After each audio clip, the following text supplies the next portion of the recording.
Buenas tardes a todos. Mi nombre es Pablo Polanco, soy director ejecutivo del Centro de Estudios Tributarios y quiero, en nombre del Centro de la Facultad de Economía y Negocios de la Universidad de Chile, darles a todos ustedes la cordial bienvenida a esta conferencia, a esta charla sobre incentivos tributarios a la tecnología en Latinoamérica. Quiero darles las gracias a todos ustedes por la disposición que tienen para estar conectados y para aprender un poco más sobre este tema que es realmente apasionante, un tema de futuro. Como ustedes bien saben, la Organización para la Cooperación y el Desarrollo, OCDE, está trabajando fuertemente en el plan BEPS y dentro de este plan BEPS el pilar número uno dice relación precisamente con economía digital. En el día de hoy nos acompaña un gran invitado, el profesor Juan Frers. Juan es abogado y contador de la Universidad de Buenos Aires y profesor en la misma casa de estudios. Tiene un amplio currículum, ha publicado diversos artículos sobre tecnologías e impuestos y esta es precisamente el área en la cual se especializa y esta es la razón por la cual lo hemos invitado para tener una visión, una panorámica general de todos los incentivos tributarios que existen para el ámbito tecnológico en Latinoamérica.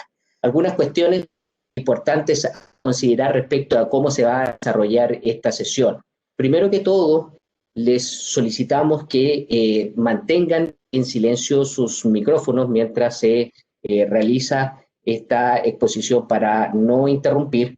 Ustedes pueden hacer sus preguntas en una sección que está especialmente habilitada en el chat.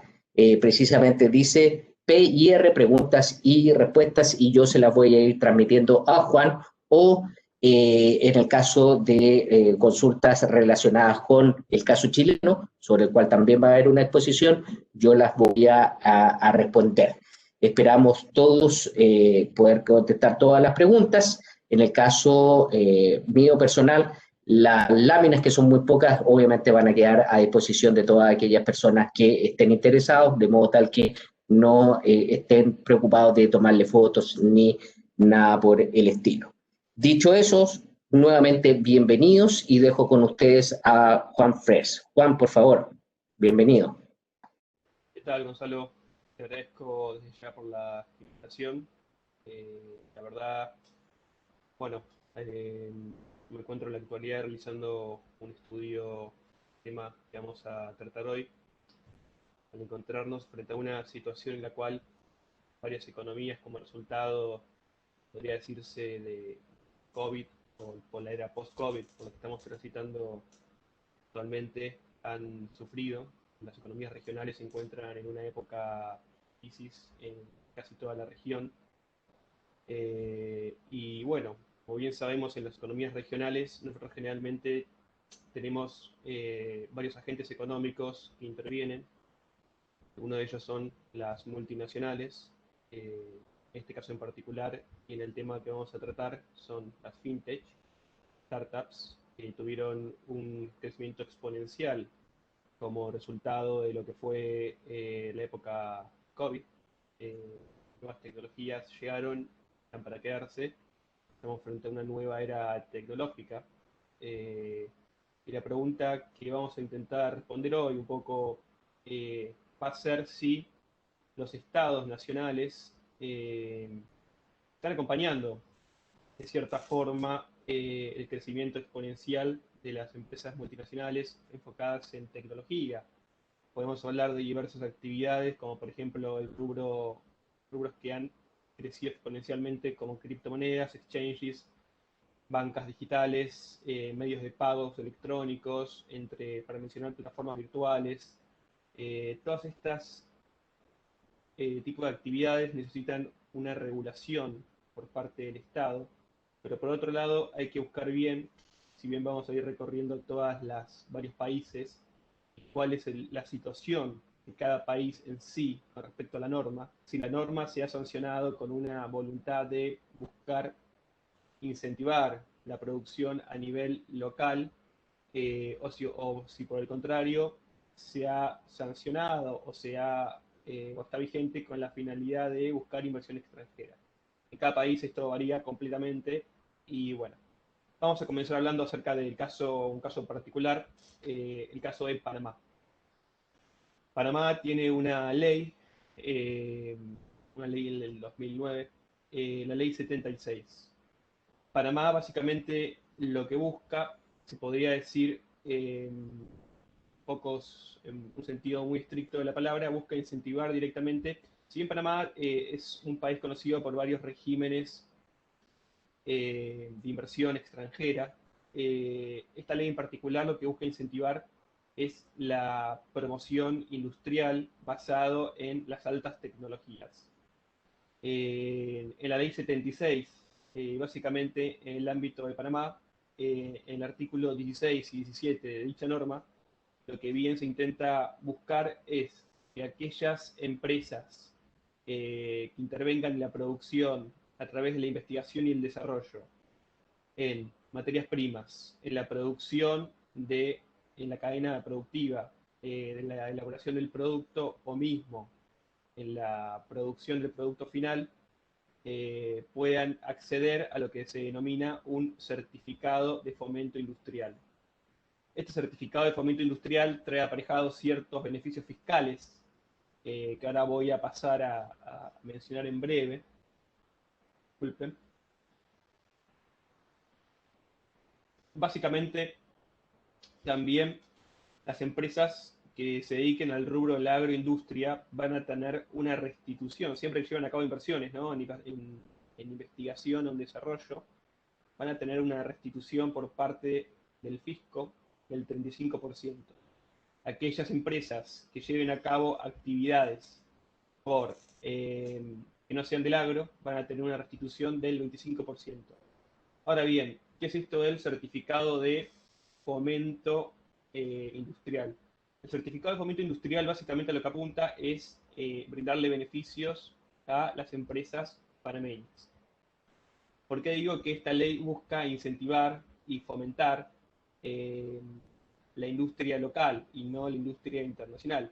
Porque lo que el certificado de fomento industrial a lo que apunta es que se van a poder deducir todos aquellos gastos relacionados a consultorías que se lleven en el territorio panameño, así como asesoramiento y también todos los gastos incurridos en lo que es el proyecto de investigación.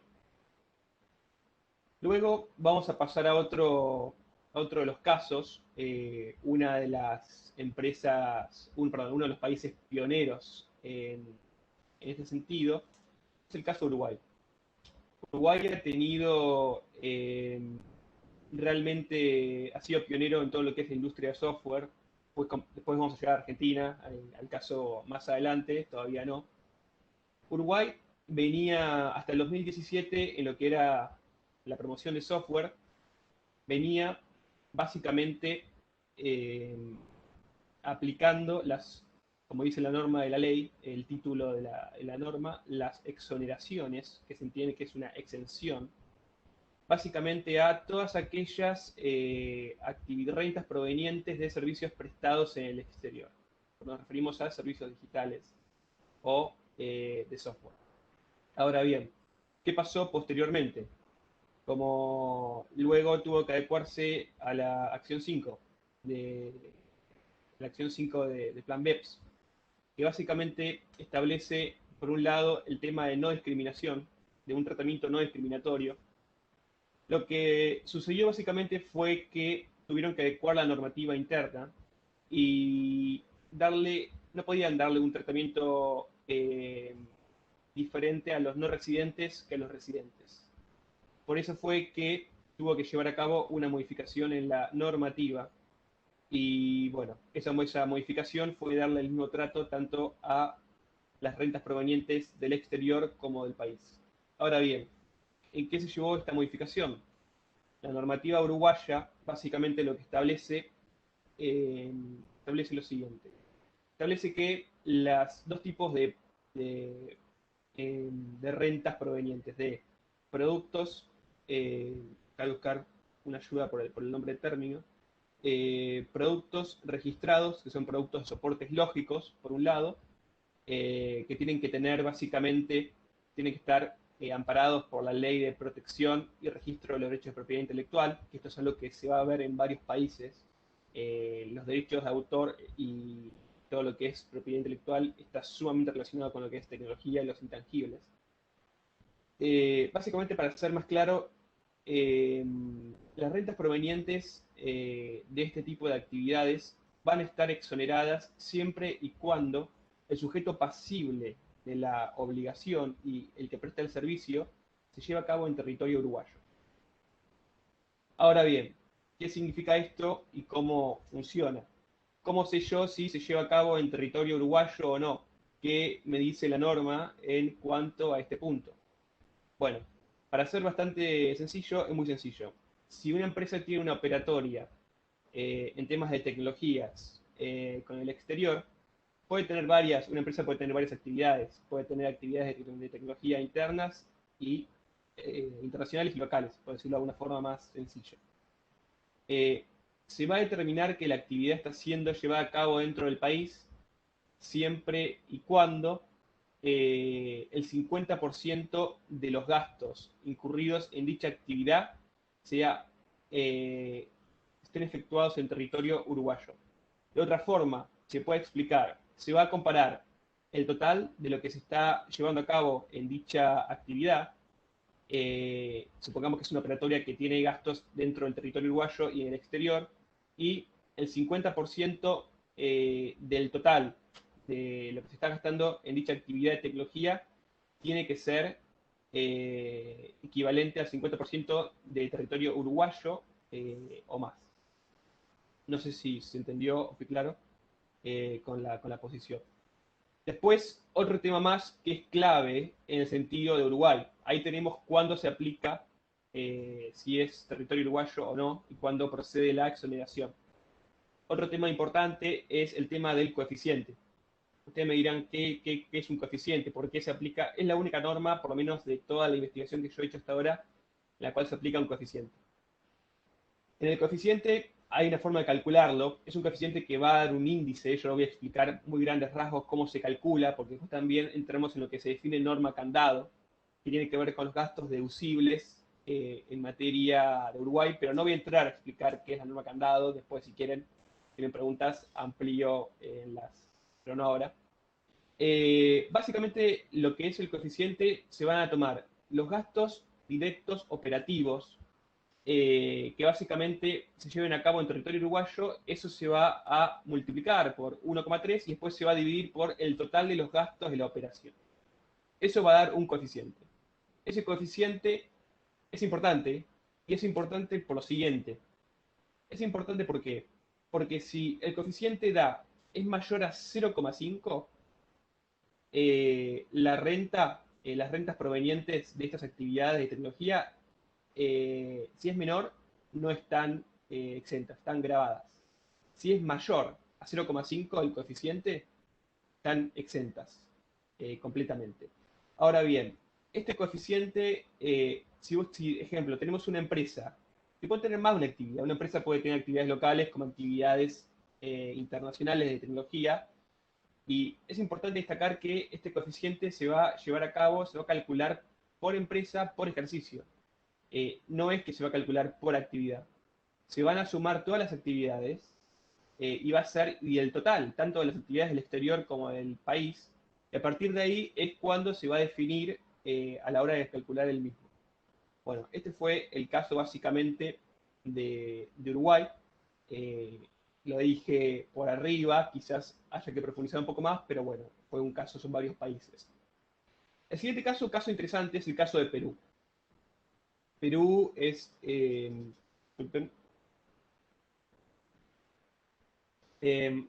es un caso particular.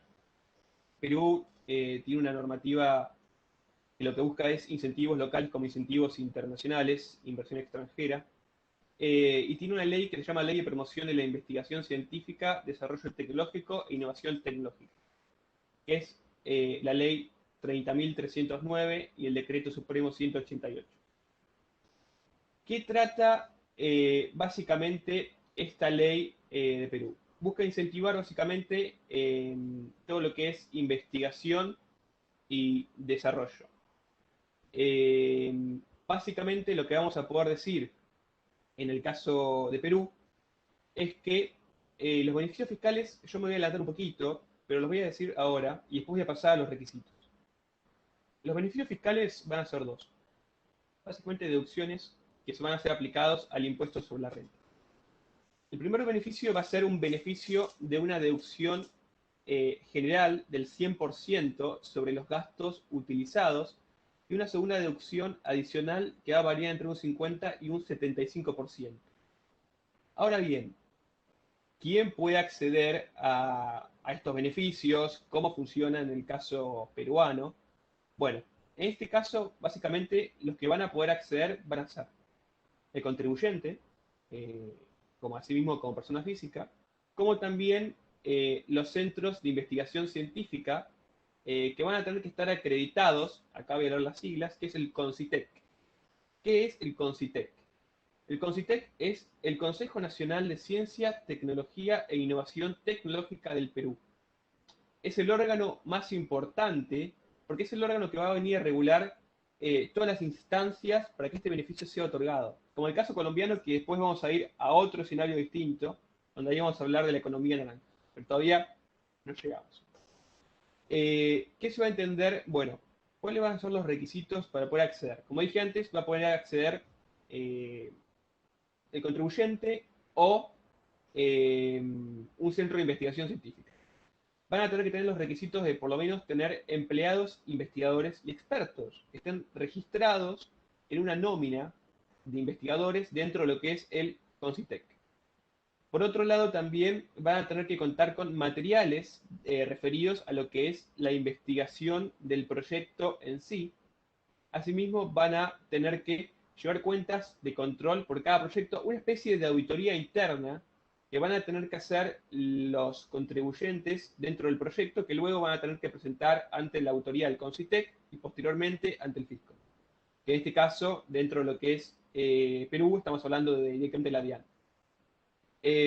Perdón, de la DIAN, de la SUNAT. Eso fue un error, disculpen.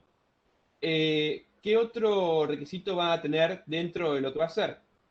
Bueno, el resultado final de lo que va a ser, digamos, el proyecto, van a tener que inscribirlo en lo que es el INDECOPI, que bueno, les digo que significa en realidad es la autoridad de propiedad intelectual del Perú, que es el Instituto Nacional de Defensa de la Competencia y de la Protección de la Propiedad Intelectual. Un poco para saber bien a qué nos referimos con cada caso. Esto es el caso de Perú. Ahora vamos a pasar directamente al caso de México. En el caso mexicano podemos ver bien que no hay una norma uniforme o un decreto que brinde eh, beneficios fiscales alicientes o por el contrario que brinde eh, incentivos. Pero si hay un programa de estímulo fiscal. Este programa se llama Estímulo Fiscal a la Investigación y Desarrollo de Tecnología. Las siglas es el EFIDIT. EFIDT. Es interesante entender qué se entiende por esto. El estímulo fiscal básicamente tiene que ver con la investigación, los contribuyentes que se encarguen nuevamente a la investigación y I+D, investigación y desarrollo de las tecnologías. Y va a ser un crédito fiscal que va a poder ser utilizado contra, deducido contra el impuesto sobre la renta. ¿Cómo se calcula esto y cómo es esto el estímulo fiscal que brinda en el caso de México? Es un estímulo fiscal que va a ser calculado a partir de, por ejemplo, yo lo solicito, va a poder ser utilizado por un plazo de 10 años, o sea, un plazo bastante, una década, un plazo muy largo, y básicamente se va a calcular de la siguiente forma. Yo solicito el beneficio en el 2021, ¿no? por ejemplo. El cálculo se va a llevar a cabo tomando en cuenta los 3 ejercicios anteriores. En este caso, se va a sacar un promedio de cuánto yo gasté e invertí en actividades de tecnología, de investigación y desarrollo. Voy a tomar 2018, 2019, 2020, voy a sacar un promedio total de los gastos los 3 años y sobre ese total yo voy a sacar el 30%. Ese 30% va a ser lo que yo voy a poder solicitar como estímulo, como crédito fiscal, que después me voy a poder deducir contra el ISR, o el impuesto sobre la renta, teniendo un límite de 50 millones de pesos mexicanos. Que, bueno, la verdad que no busqué la paridad, pero bueno, es importante sacarlo. Después llegamos al caso de la economía naranja. ¿Qué es la economía naranja y por qué estamos hablando de la economía naranja? Bueno, en Colombia, básicamente antes de meternos en los incentivos fiscales, hablar desde ya, vamos a hablar que la economía naranja es un concepto reciente que básicamente trata las palabras de conectividad, empleo, emprendedores, innovación e inversión. Se entiende como economía naranja una definición clásica, que es el conjunto, es una cadena de ideas que básicamente a través del ejercicio de las mismas se llega a productos o servicios culturales y el contenido de las mismas está dado por propiedad intelectual. ¿Por qué hablamos de qué más se entiende por economía naranja? Economía naranja también lo que tiene como clave es básicamente la palabra creativa, empresas creativas, el término de cultura e empresas creativas. ¿Por qué hablamos de esto? Porque el órgano en Colombia, que va a estar a cargo de ver si se otorga o no el beneficio, que ahora voy a pasar a comentar cómo funciona el decreto 268, el que trata el tema, va a ser el Ministerio de Cultura. A ustedes me dirían, ¿por qué el Ministerio de Cultura? ¿Qué tipo de incidencia tendría el Ministerio de Cultura en Colombia, cuando en realidad tendría que ser la DIAN? Es una pregunta interesante. Eh, para pensar cómo se llegó a la misma, ¿no?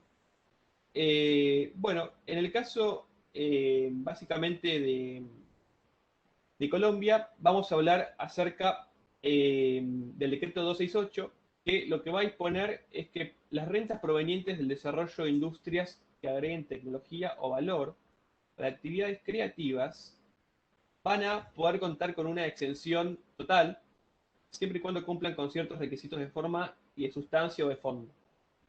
Los requisitos de forma básicamente van a hacer que las sociedades van a tener que estar constituidas en Colombia, por supuesto, van a tener que tener el domicilio del territorio dentro de Colombia, el objeto social va a tener que ser el de desarrollo de industrias relacionado con lo que es tecnología, que hace completamente sentido porque estamos hablando dentro de incentivos fiscales al rubro de la tecnología. Por otro lado, las sociedades van a tener que ser constituidas previo al ejercicio de diciembre del 2021. Por otro lado, las sociedades van a tener que cumplir también con algunos requisitos. Un primer requisito va a ser que van a tener que llevar a cabo ciertas inversiones en proyectos de investigación y desarrollo. El monto va a estar dispuesto por el Ministerio de Cultura. Por otro lado, el Gobierno Nacional. Por otro lado, también vamos a poder decir que van a tener que tener por lo menos 3 empleados que estén afectados a la actividad de investigación y desarrollo, I+D. Que tiene alguna similitud, podemos decir, con el caso que habíamos analizado anteriormente, ya no recuerdo si era el caso mexicano, eh, donde también tenía que estar afectado empleados afectados a, el caso mexicano no, afectados al rubro. Sí, como bien vemos, se van dando similitudes.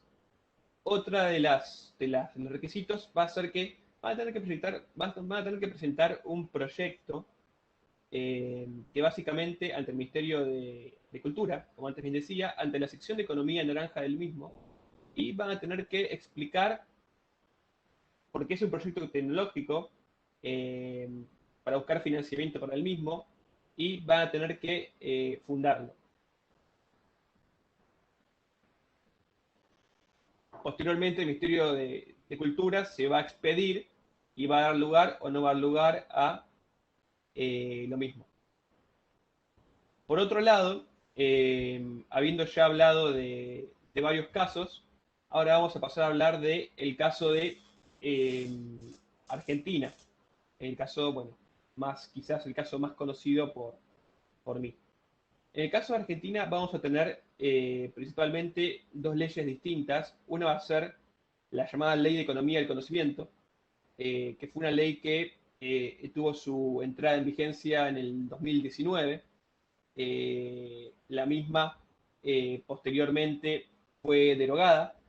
eh, Salió el decreto a la luz. La Ley de Economía del Conocimiento lo que buscaba era básicamente inversión extranjera como inversión local. En su momento Amazon estuvo a punto de hacer una inversión de 800 millones de dólares en Bahía Blanca, y luego la derogación de la ley por el cambio de gobierno se fue la inversión, y bueno, después, posteriormente fue por febrero más o menos, y posteriormente arrancó, bueno, la época de la pandemia, ¿no? Yo soy muy crítico de este texto en particular, de esta norma, porque básicamente las diferencias entre la norma original, que era la 27.506, y la posterior modificación en la 27.570, que después si quieren les paso el número de las normas, fue mínimo.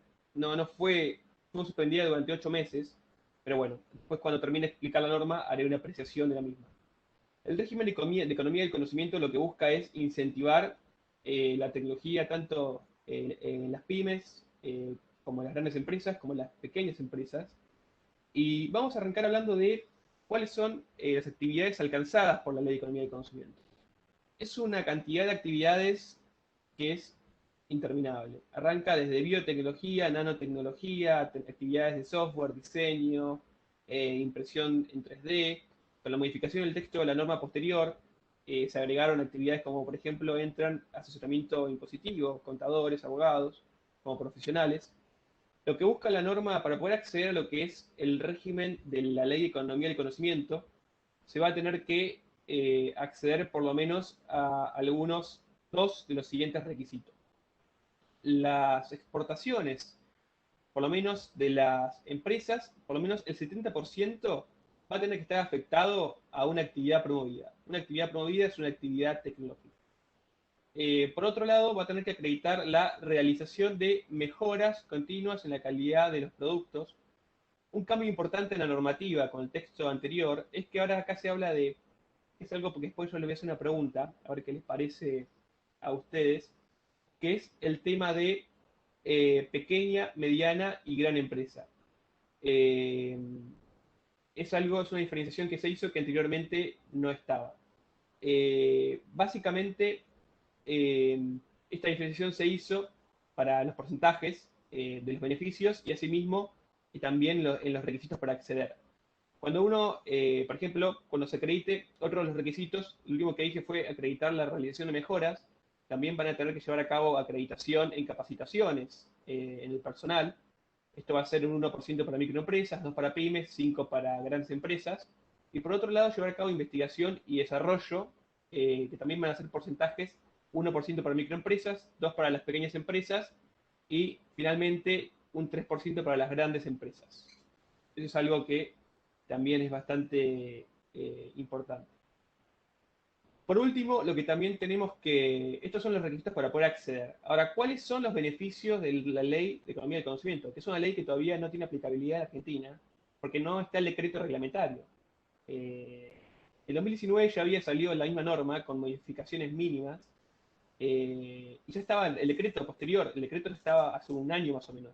Estaban ya todos por aplicarlo y se perdieron inversiones, no se aplicó. En fin, no me voy a meter a hablar de política porque no es el motivo de la charla. ¿Cuáles son los beneficios fiscales? Hay un bono de crédito fiscal, parecido al caso mexicano, donde también había un crédito fiscal.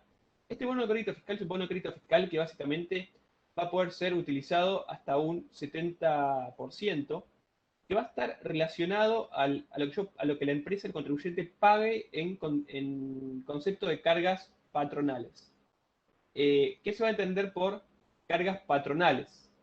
Cargas patronales se va a entender que van a ser en concepto de sueldos. Si la empresa paga X monto de sueldos, va a poder utilizar el 70% en relación para cancelar cualquier tipo de obligación tributaria.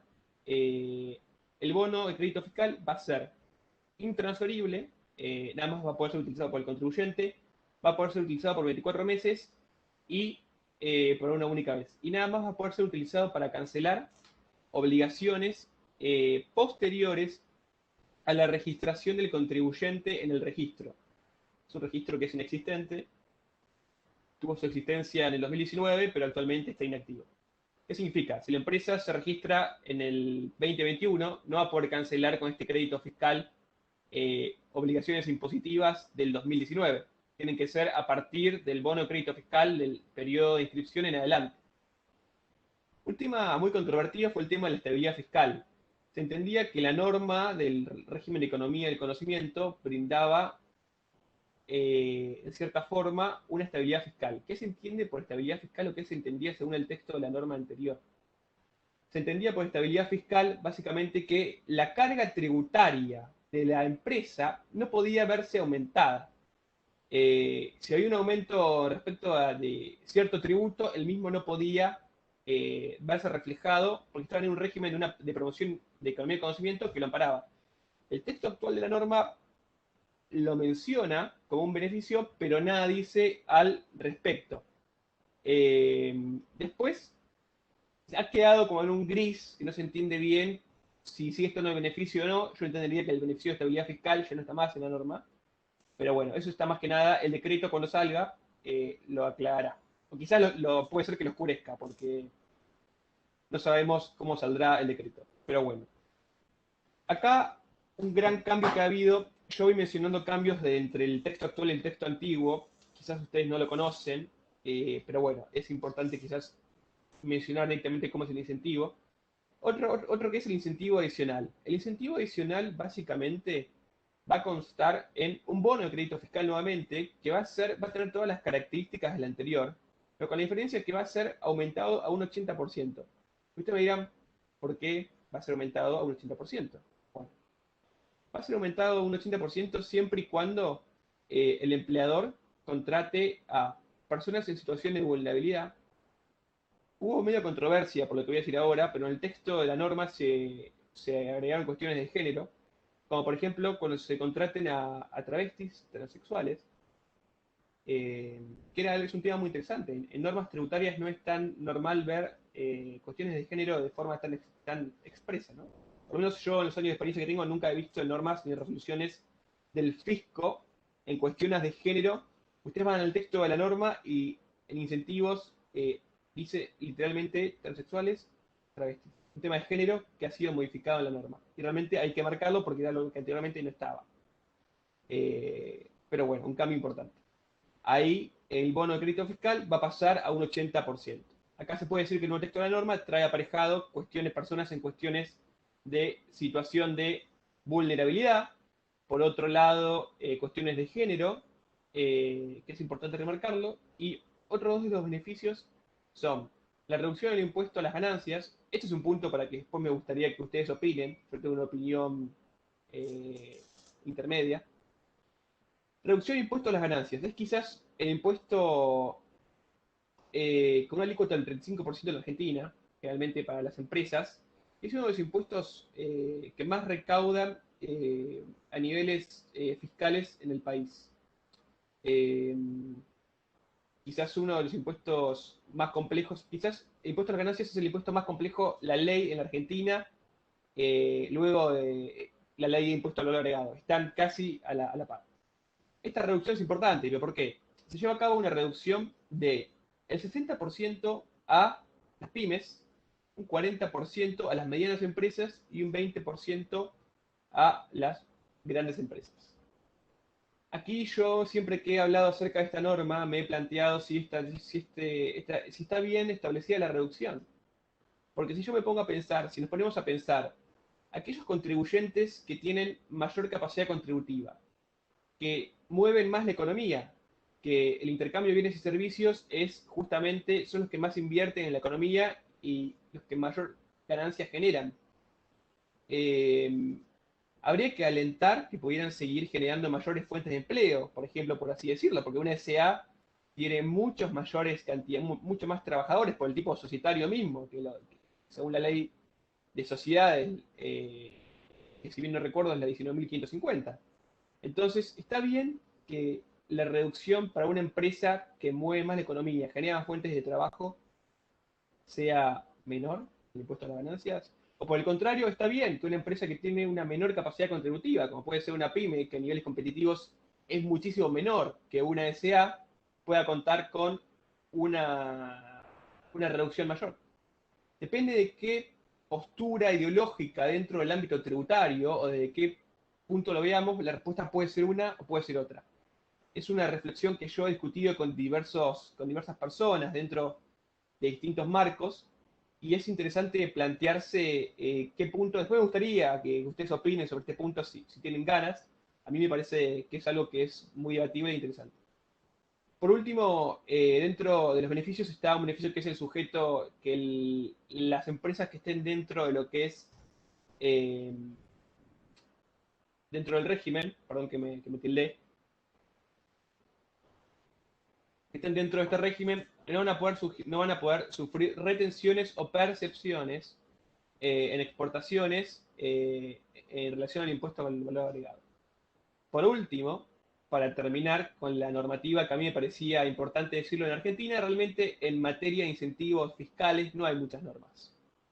Hay únicamente, digamos, la Ley de Economía y Conocimiento, que todavía no tiene aplicabilidad, y hay que fue la sucesora de la ley que le siguió a la Ley de Promoción de Software, que era anterior a la Ley de Economía y Conocimiento.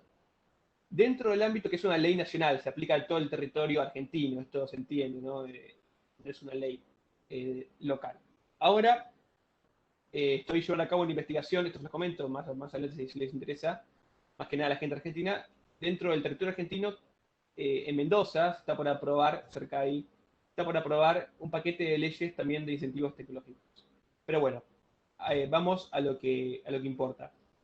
En el tema de otra ley en el ámbito de la Ciudad de Buenos Aires, es la ley 2972, se aplican ciertos beneficios fiscales también, son distintos a los beneficios fiscales de la Ley de Economía y Conocimiento. Se aplican a las empresas ubicadas en el polo o distrito tecnológico, que habría que agarrar un mapa y plantear el perímetro, que está generalmente en el barrio Parque Patricios, en la ciudad de Buenos Aires, como para que tengan una ubicación. Y los mismos, las actividades alcanzadas son parecidas a la Ley de Economía del Conocimiento: producción de hardware, servicios biotecnológicos, robótica, servicios de impresión, pero los beneficios son otros. En Argentina existe lo que se llama impuesto sobre los ingresos brutos. Es un impuesto que la verdad desconozco si existe en Chile, creo que no. Impuesto sobre los ingresos brutos es un impuesto. Yo ahora no me voy a poner a explicar cada impuesto que existe en Argentina, porque esto no es una clase introductoria a tributación o los gravámenes. Pero bueno, voy a explicar rápidamente. Impuestos sobre los ingresos brutos es un impuesto que es provincial, es un impuesto que es de potestad de cada jurisdiccional, no es un impuesto nacional. Y básicamente la base imponible es la facturación de la empresa. Entonces, si una empresa está ubicada en la Ciudad de Buenos Aires, tiene, no sé, X facturación, se aplica una alícuota o un porcentaje y se graba la empresa. Básicamente lo que explica las extensiones van a ser exenciones en el pago del impuesto sobre los ingresos brutos, exenciones sobre impuesto de sellos, exenciones sobre impuesto inmobiliario, que calculo que en Chile debe haber un impuesto similar, exenciones en otras tasas, tanto municipales como de la Ciudad de Buenos Aires. Y otras dos beneficios que son muy interesantes es programas de becas de la innovación para estudiantes que concurran a dichas instituciones. O sea, las instituciones son los beneficiarios de esta ley. Y por último, programas educativos y de investigación junto a universidades. Por supuesto que estos dos últimos no se aplican en la realidad, lamentablemente. Los beneficios que más se aplican son las exenciones impositivas, como impuesto a los sellos, ingresos brutos y a tasas. Y bueno, para poder terminar la exposición, que hemos pasado por distintos países, hemos pasado por desde Panamá, México, bueno, Perú, Colombia, Argentina. Un poco para hacer una conclusión, podemos ver que cada país es distinto, pero que cada país va orientado hacia acompañar el crecimiento de las nuevas tecnologías, ¿no? Acompañar y adecuarse. Que en un periodo en el cual estamos actualmente pasando por una crisis, es imperativo que los estados puedan acompañar el crecimiento de dichas actividades que fueron en el 2019, según CEPAL, y 2020, los rubros que mayor ganancia tuvieron en la región. En Argentina mucho más que el rubro agroexportador. Servicios, exportaciones de servicios digitales. Así que bueno, les agradezco por haberme escuchado y lo dejo con Gonzalo Polanco. Un gusto. Muchas gracias, Juan. Excelente exposición y también un muy buen panorama general de lo que existe a nivel latinoamericano. Empezar a hablar un poco de la situación de Chile, contarles un poco de contexto recogiendo las cosas que señaló Juan. Chile, a diferencia de Argentina, a diferencia de México, es un país unitario. En consecuencia, no existen impuestos que puedan ser determinados o por provincias o en forma local. ¿Ah? Hay una norma tributaria que rige a todo el país.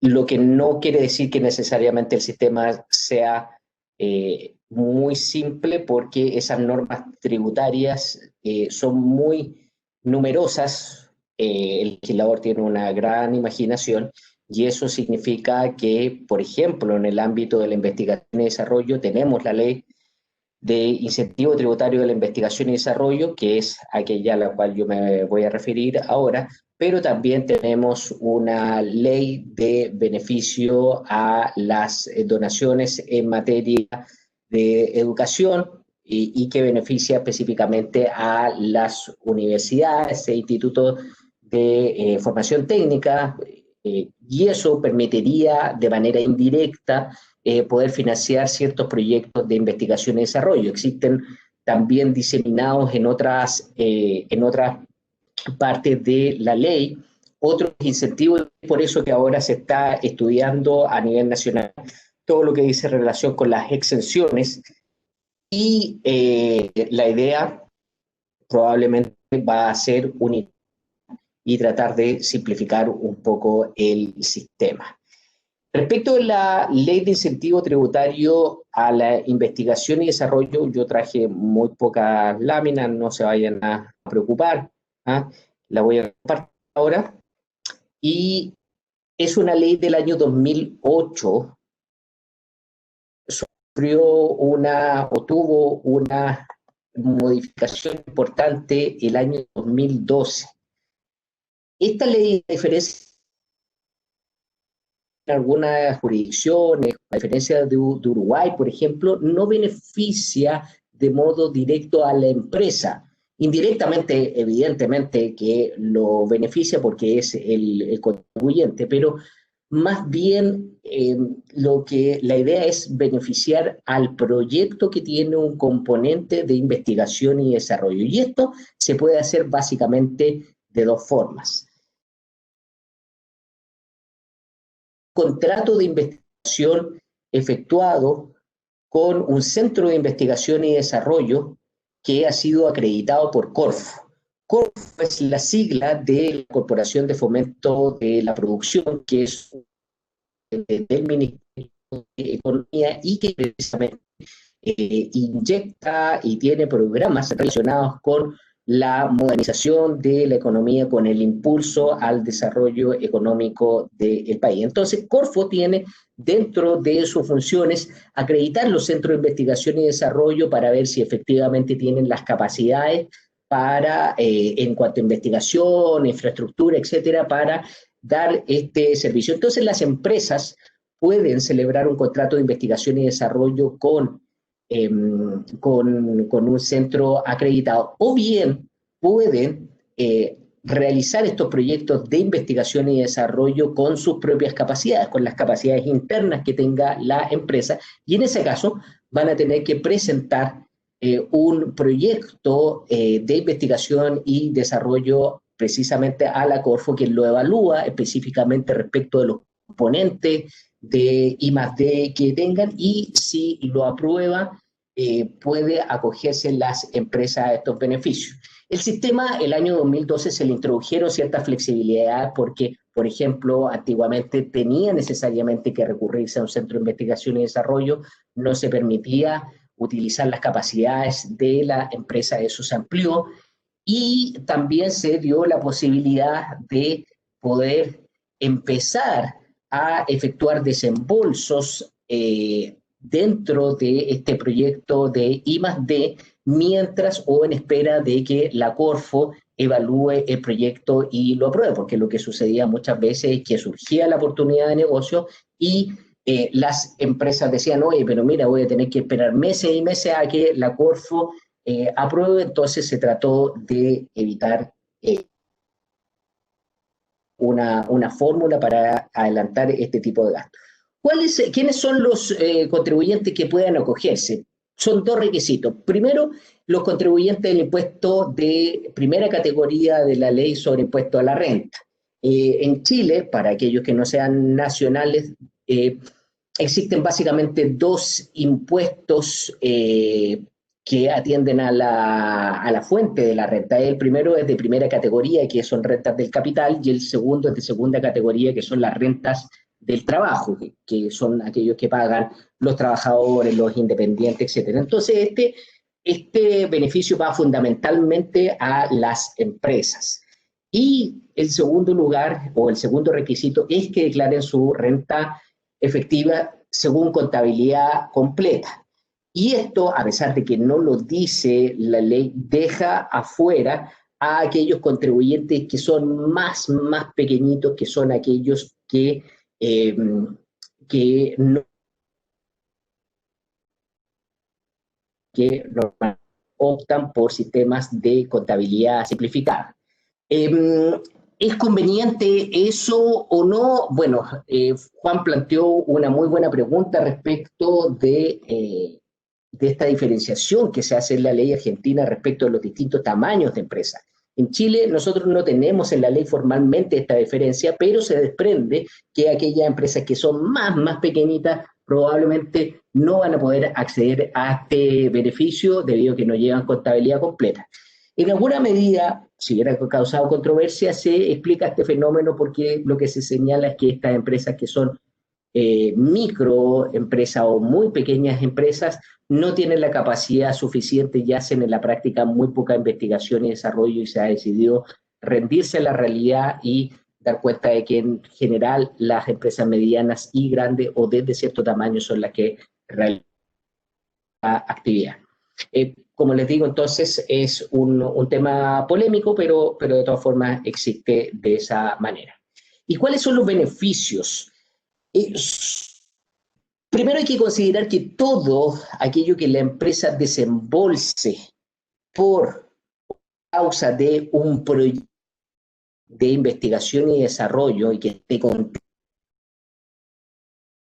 que han sido aprobados por Corfo va a tener beneficio. El 35% de los pagos en dinero en este proyecto van a ser un crédito en contra del impuesto de primera categoría, y en consecuencia van a ser una rebaja directa al impuesto. Y esto tiene un tope de 15.000 UTM, que es una unidad monetaria que utilizamos en el país, que es equivalente a un poquito más de $1 millón. No es una cifra tan despreciable, al menos para los en Chile. En 2002 precisamente lo para hacer más atractivo.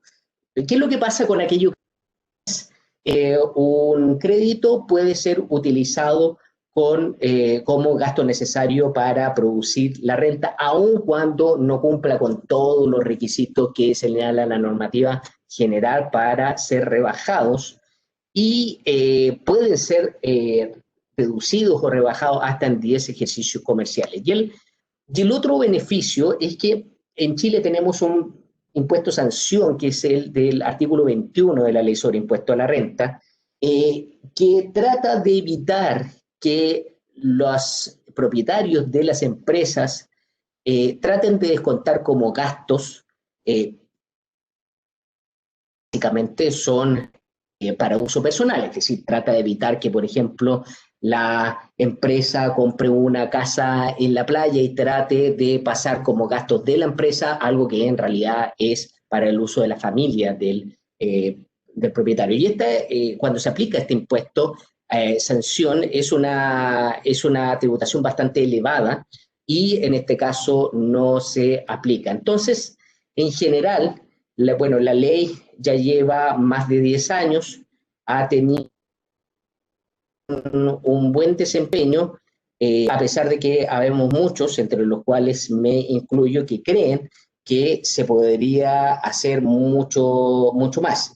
Tal vez no desde el punto de vista tributario, sino que habría que incluir la capacitación de personas, porque uno de los problemas que tiene el país para invertir más significativamente en investigación y desarrollo es la capacitación de los trabajadores. ¿Ah? Hay muchos trabajadores que, por ejemplo, no acaban de entender bien la herramienta informática o están muy distantes, entonces eso es obviamente un impedimento. Eso es básicamente como para que lo tengan presente. Obviamente hay mucho más detalle y si después ustedes mandan un correo electrónico yo voy a estar súper feliz de contestarlo. Pero ya sé que son 5 para las 8 de la tarde acá en Chile. Me gustaría pasar a las preguntas. Miren, siempre sucede que no hay preguntas en el chat, pero sí me llegan las preguntas a través de mi WhatsApp directo. Y una de las cosas que se pregunta es, y esto va fundamentalmente para Juan también, que sabe que puedo tratar de responder, si usted fuera a ser de una empresa de tecnología que quiere instalarse en Latinoamérica, ¿qué país recomendaría me imagino, por los incentivos tributarios? ¿Qué país, después de haber visto esta pequeña repasada, encuentras con incentivos tributarios más interesantes? Yo voy a adelantar un poco para sacarme la chaqueta chilena. Encuentro que el modelo que presentaste Perú bien interesante. No sé cómo le habrá resultado. No sé tu opinión, Juan. La pregunta, ¿cómo yo respondería? ¿En qué país? Eh, Mirá, yo pienso que si la ley de economía del conocimiento se llega a aprobar en Argentina, tiene realmente muchos beneficios. Pero después tenés, por ejemplo, el caso de Colombia, donde tenés una exoneración de la renta completamente, o el caso de Uruguay, también es muy interesante, donde también te aplican una exención total. En el caso, yo quizás elegiría Uruguay. Uruguay no solamente tiene los beneficios de promoción de software, también tiene beneficios de zonas francas, eh, tiene muchos más beneficios para lo que es la inversión.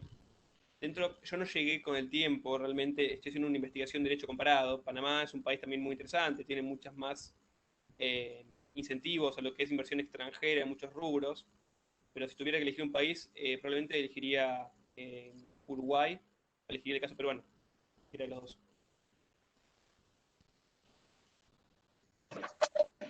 Perfecto, gracias, Juan. Otra pregunta que me llega directamente, parece que mucha gente tiene mi teléfono. ¿Qué modelo eh, sugieres? Uno, que el Estado señale las áreas a privilegiar, uno en que se deje abierto. ¿Ah? Por ejemplo, en Chile, lo que importa es que quepa dentro del concepto de investigación y desarrollo, en minería, en turismo o en lo que se te ocurra, digamos, es una cosa tuya, está bastante abierta. El Estado en general mira con mejor ojo algunos proyectos como la minería, un país muy minero, más que otros proyectos, por ejemplo, automóviles que en Chile no se producen. No sé cómo ves tú esto. No, yo pienso en ese sentido que tiene que ser un punto intermedio, ¿no? Y que el Estado regule directamente de una forma cerrada y que, por el contrario, sea algo tan abierto. Pienso que tanto en el caso como de Colombia como el Ministerio de Cultura, donde hablé de la economía naranja, se ha cambiado un poco el paradigma, ¿no? Pienso que tiene que ser un punto intermedio. Pienso que el Estado eh, debe incentivar, tomando en cuenta los consejos de las distintas cámaras, por ejemplo, la Cámara de Comercio, en Argentina, por ejemplo, la Cámara Fintech, tiene mucho que ver con los beneficios. Me parece, es la forma, ¿no? Que es un punto intermedio, que haya una tal del sector privado ni que el Estado no entre a regular de forma cerrada. Y si el Estado regula de forma cerrada sin tener en cuenta que los privados benefician a los privados, no tiene ningún sentido aplicable. Es una norma que después es inaplicable o es aplicable e ineficiente. Y me, hay una pregunta muy focalizada en Chile. ¿Ah? Alguien me pregunta qué opina esto del chat. ¿Qué piensa de que en Chile, luego de ampliarse la base de gastos en investigación y desarrollo con incentivo, comenzó a caer el gasto privado precisamente en investigación y desarrollo? Esto es una explicación. Yo le señalé que el año 2012 se hizo una modificación importante del 2008 y precisamente una de las cosas que se buscó era entregar más generosidad, hacerla más atractiva y cayó el gasto privado en investigación y desarrollo. Mira, yo en realidad no manejo las cifras, no sé si habrá sido una caída sustancial o no, lo que sí sé es que efectivamente, de acuerdo a todos los informes que tenemos, el gasto en I+D de Chile todavía está lejos de compararse con lo que tienen otros países de la OCDE. Yo creo que la sensibilidad de las empresas a los incentivos tributarios en general es acotada, es decir, no por el hecho de tener un incentivo tributario tú necesariamente vas a hacer un proyecto potente de I+D. Tienes que considerar la capacidad del recurso humano, tienes que considerar las condiciones políticas del país, tienes que considerar las condiciones laborales. El tema tributario es solamente uno y no estoy seguro de que haciendo incentivos más generosos vaya a aumentar fuertemente. ¿Ah? Yo creo que hay varias cosas por las cuales trabajar antes. También hay una pregunta un poco local, don Luis Morales pregunta, dice, también hay un beneficio que entrega flujos a la empresa como subsidios. ¿Cuál sería más conveniente, el crédito o el subsidio? Bueno, depende un poco de la situación de la empresa, Luis, porque lo agradable de los subsidios es que la empresa no tiene que desembolsar de su propio bolsillo. ¿Ah? Y por el contrario, recibe dinero del Estado. Lo que pasa es que son muchas veces más acotados y las líneas también tienen ciertas limitaciones en cuanto a qué es lo que puede uno destinar el dinero. El crédito, por el contrario, implica que va a haber que meterse el dinero en el bolsillo, pero evidentemente te da mucho más flexibilidad. ¿Son incompatibles? Sí, efectivamente tienen algún grado de incompatibilidad en la ley chilena. Yo le diría que para una pequeña empresa, lejos el subsidio es más conveniente. Si su empresa tiene un poquito más de espalda, el crédito, yo he asesorado a empresas en esto y es muy, muy bueno, uno de los créditos más generosos que hay en la medida que lo haga bien. Otra pregunta, más allá del tributario, ¿es conveniente que los gobiernos tengan intervención? Ay, perdón, se me perdió se me perdió la pregunta.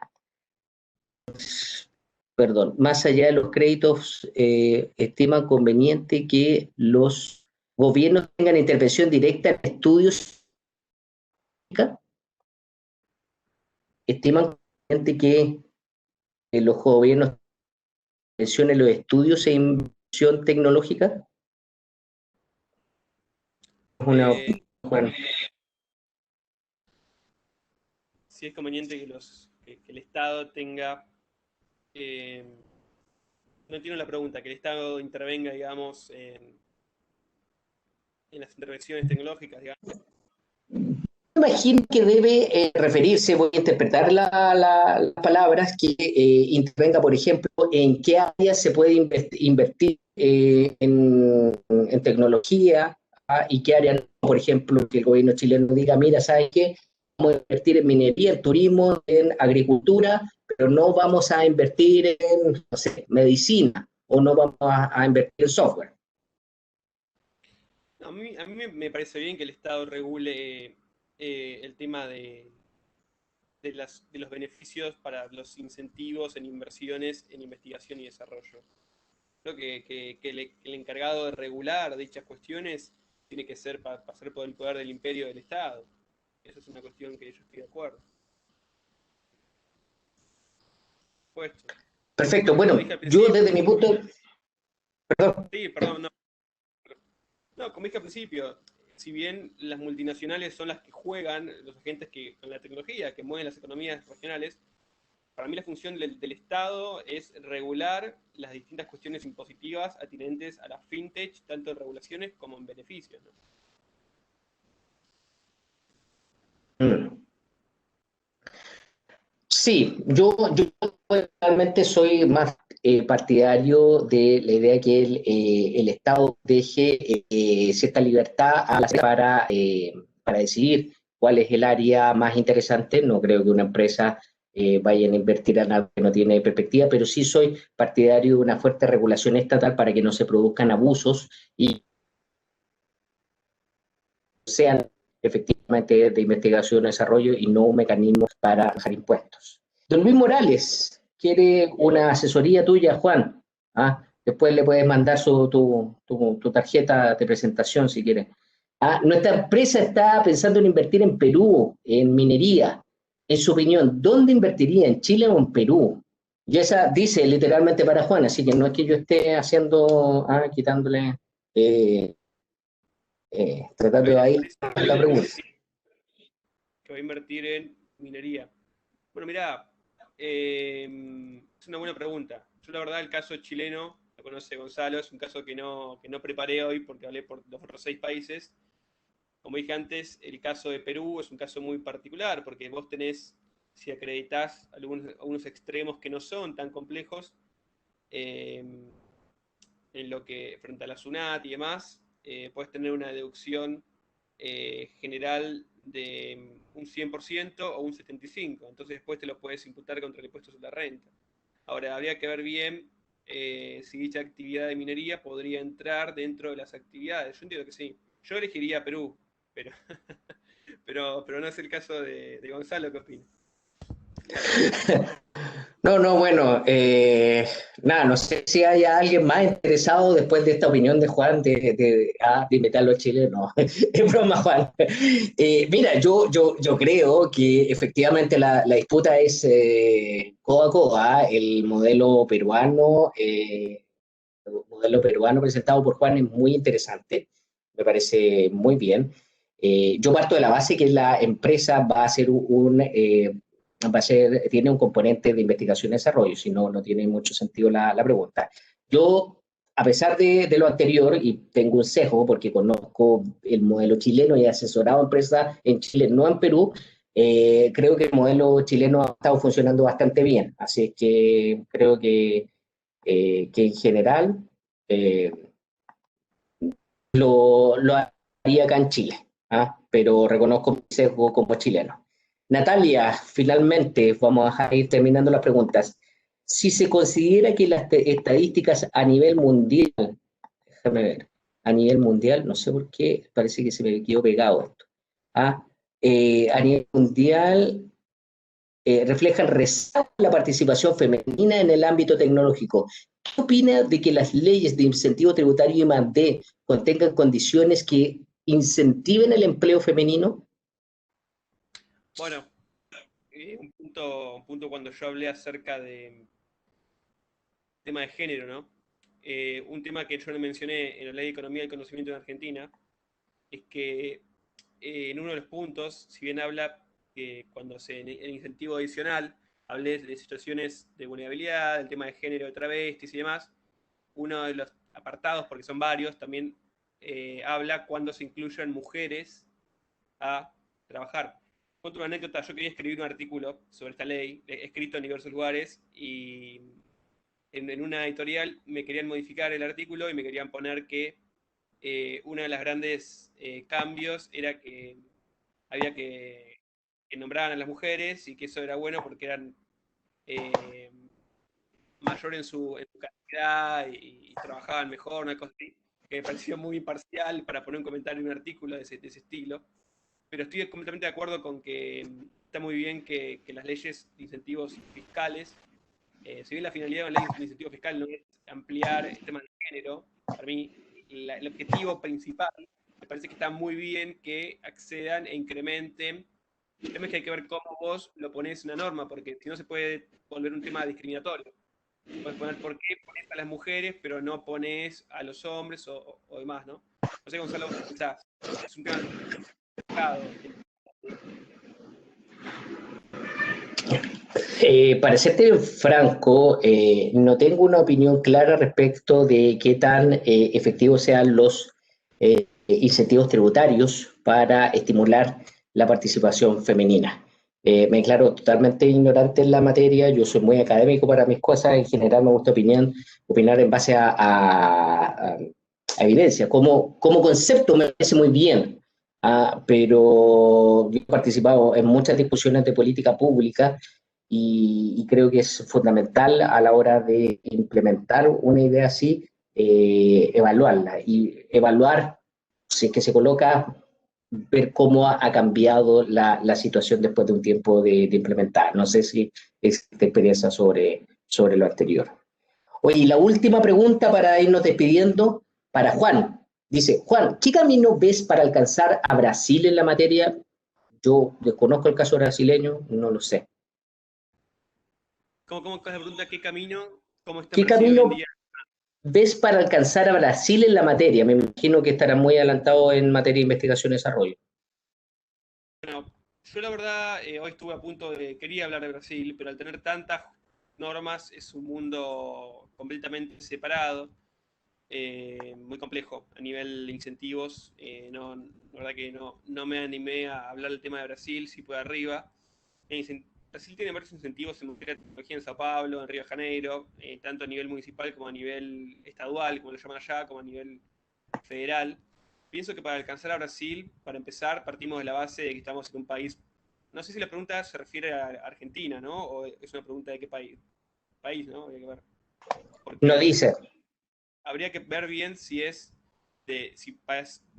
Si partís de un país agroexportador como es Argentina, donde la industria es casi muy baja, o sea, es muy complejo alcanzar en incentivos tecnológicos a un país como Brasil, que es un país industrializado, ¿no? Entonces, porque esto de la tecnología va de la mano, como el caso de Panamá, va de la mano de la industria. Entonces, si bien en la Argentina hubo en 2019 muchas más ganancias o recaudación por exportación de servicios digitales, es un país que sigue siendo un país agroexportador, entonces hay que ver bien desde qué base se parte. Un poco parte también la cantidad de personas, es muy compleja la pregunta, no es tan sencilla.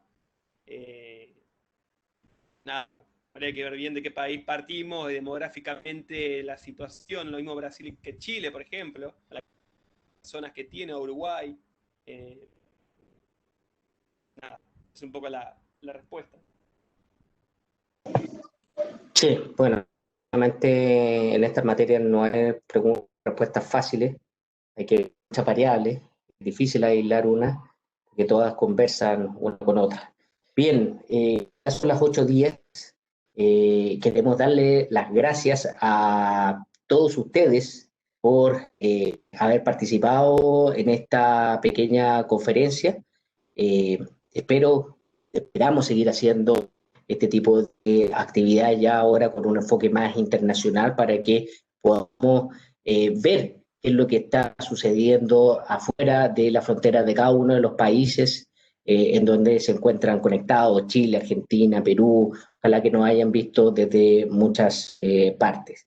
Quiero agradecer en especial a Juan por la exposición que ha tenido, por la iniciativa que tuvo de hablar de materias que son tremendamente importantes. Aquí llegan algunas felicitaciones. Romina Piruccio, espero estarlo pronunciando bien, Romina. Luis Morales, etcétera, muchas felicitaciones, muchas gracias a todos ustedes y también al equipo del Centro de Estudios Tributarios, específicamente a Christopher y a Marcelo López, que nos han ayudado como siempre en estas conferencias. Muchas gracias a ustedes y espero verlos en una próxima oportunidad. Que tengan una muy buena tarde. Yo, Gonzalo, quiero agradecer a todos, a todo el equipo.